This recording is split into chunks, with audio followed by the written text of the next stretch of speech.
Assalamualaikum warahmatullahi wabarakatuh. Bismillahirrahmanirrahim. Alhamdulillahirabbil alamin wa bihi nasta'inu ala umurid dunya waddin. Wassalatu wassalamu ala asyrafil anbiya'i wal mursalin sayyidina Muhammad wa ala alihi wa sahbihi ajma'in. Rabbi shrah li sadri wa yassir li amri wahlul 'uqdatam min lisani yafqahu qawli, amma ba'du. Sahabat beriman yang dirahmati Allah, syukur alhamdulillah kita masih bisa berjumpa lagi di channel Berkah 3 Menit dalam keadaan sehat walafiat. Besar harapan dan doa saya semoga sahabat semua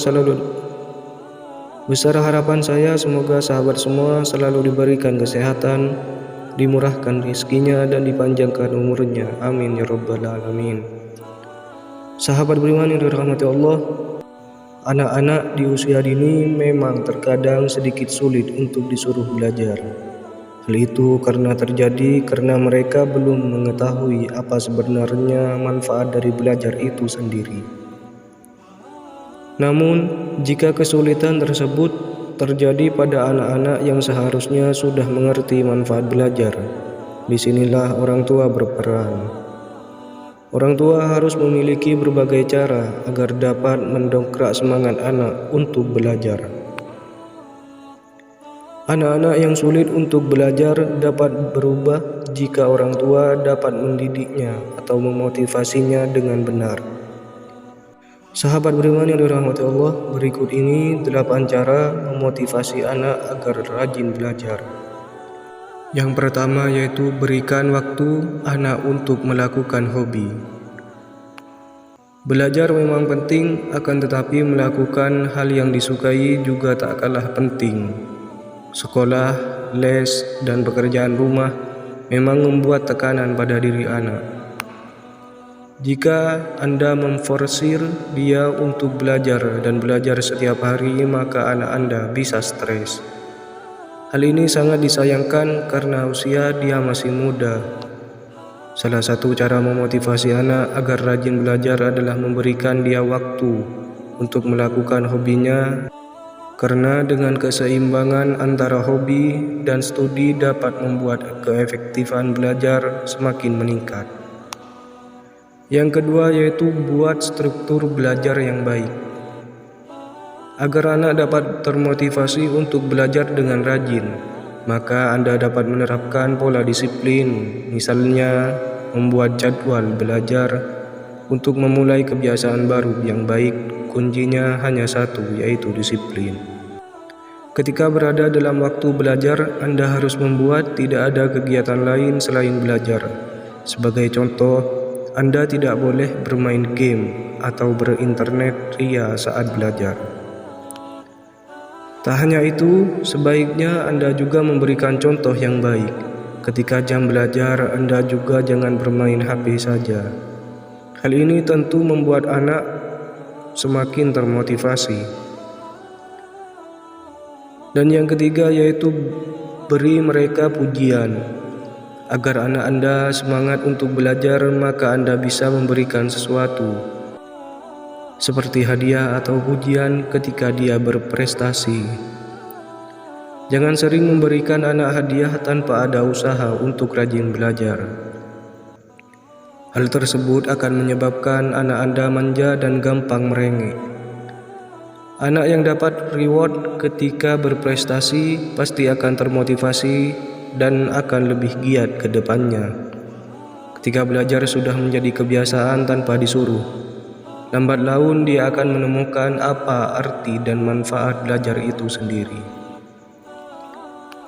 Yang keempat yaitu lakukan terapi. Sahabat beriman yang dirahmati Allah, apa Anda pernah mendengar yang namanya terapi hypnosleep?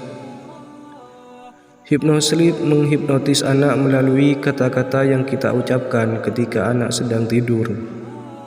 Kata-kata tersebut bisa berupa doa, kata-kata bijak yang memotivasi, atau pujian Anda terhadap anak Anda. Untuk melakukan terapi hypnosleep ini, pastikan anak Anda telah berada di fase tidur nyenyak. Alam bawah sadarnya akan menangkap kata-kata yang Anda ucapkan. Walaupun terapi hypnosleep ini masih diperdebatkan, tidak ada salahnya untuk kita mencoba. Yang kelima, tidak fokus ke nilai. Setiap anak itu berbeda-beda, maka mereka mempunyai skill dan kecerdasan di bidang yang berbeda pula.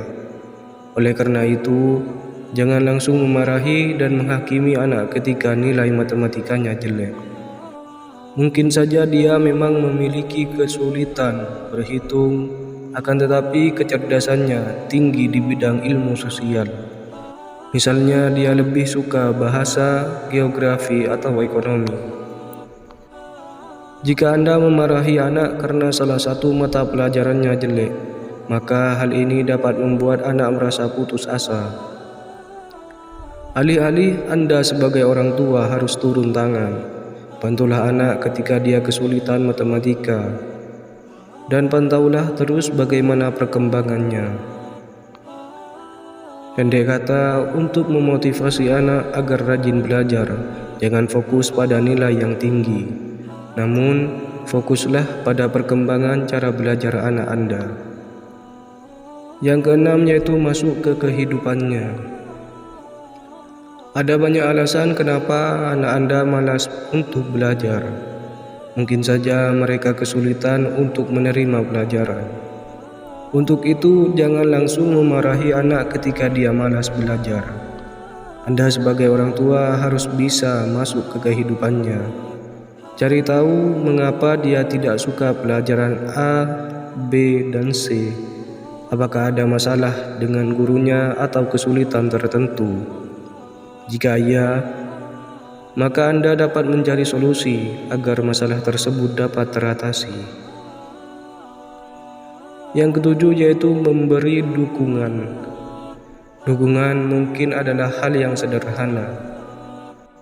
Meski demikian, dukungan mempunyai pengaruh besar terhadap pola pikir anak. Oleh karena itu, dukunglah apapun yang anak Anda lakukan dalam meraih cita-citanya. Jika Anda memberikan dukungan penuh pada anak, maka secara alamiah anak akan termotivasi untuk belajar atau mendalami hobinya dengan rajin. Selain itu, akan timbul rasa tanggung jawab dalam diri anak, sehingga tanpa perlu Anda suruh pun dia akan belajar dengan sendirinya. Yang kedelapan yaitu menjelaskan manfaat belajar. Jika anak Anda masih malas belajar, maka Anda sebagai orang tua bisa menyampaikan kepada anak apa yang sebenarnya manfaat dari belajar itu. Anda jangan menyampaikannya dengan bentakan, sampaikanlah dengan lembut, penuh pengertian dan santai. Berbincang ringan mengenai manfaat belajar dan fungsinya untuk masa depan dapat membuka pikiran anak Anda. Informasikanlah bahwa dengan belajar kita bisa meraih dan mendapatkan apa yang dicita-citakan. Sahabat beriman yang dirahmati Allah, itulah cara memotivasi anak agar rajin belajar. Semoga apa yang kami sampaikan dapat bermanfaat bagi kita semua. Lebih dan kurangnya mohon dimaafkan. Yang benar datangnya atas bimbingan Allah Subhanahu wa taala yang Maha benar, dan yang salah, khilaf ataupun keliru itu datangnya dari saya pribadi sebagai manusia biasa yang tak pernah luput dari salah, khilaf dan dosa. Syukran katsir. Wassalamualaikum warahmatullahi wabarakatuh.